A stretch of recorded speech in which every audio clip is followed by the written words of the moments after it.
રાણાવાવમાં પંચાયતની education and charitable trust દ્વારા જશ્ન સમૂહ શાદીનું આયોજન કરવામાં આવ્યું હતું।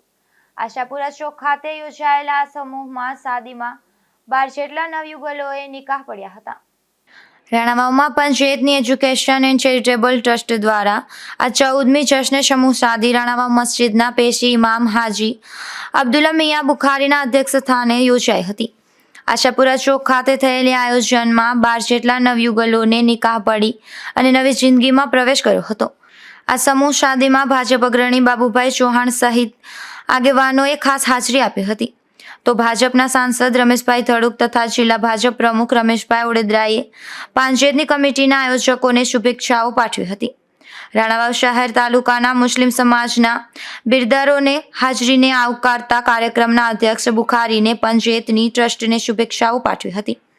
આ સમૂહ શાદીને સફળ બનાવવા માટે ગુલામ અલી બુખારી, સિરાજભાઈ જોડિયાવાળા, સાજિદભાઈ ઠેબા, વસીમભાઈ સમા, એજાઝભાઈ સમા, મુસ્તાકભાઈ શમા, સુલેમાનભાઈ સમા, અશફાકભાઈ શમા અને અહેમદભાઈ બ્લોચ, અફતાબ સમા સહિત પંચાયતની ગ્રુપના સભ્યો જહેમત ઉઠાવી હતી। તો આ કાર્યક્રમનું સંચાલન ફારૂકભાઈ શુરિયાએ કર્યું હતું। નિકુંજ ચૌહાણ, ગુજરાત ન્યૂઝ, રાણાવાવ। મારું નામ સૈયદ ગુલામ નબી।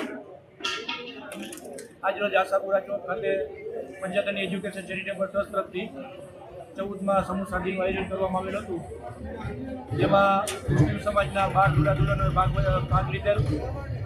આ સમૂહ શાદીનું આયોજન અમે છેલ્લા 14 વર્ષથી કરીએ છીએ, જેમાં ઘરની તમામ ઘરવખરી આપી અને તમામ જે જરૂરિયાત હોય એ બધી પૂરી પાડી અને આવતા સમયમાં આ પ્રોગ્રામ અમે ચાલુ રાખશું અને ગરીબ લોકોને જે અમારાથી મદદ થાય અમારા ટ્રસ્ટ તરફથી મદદ કરશું।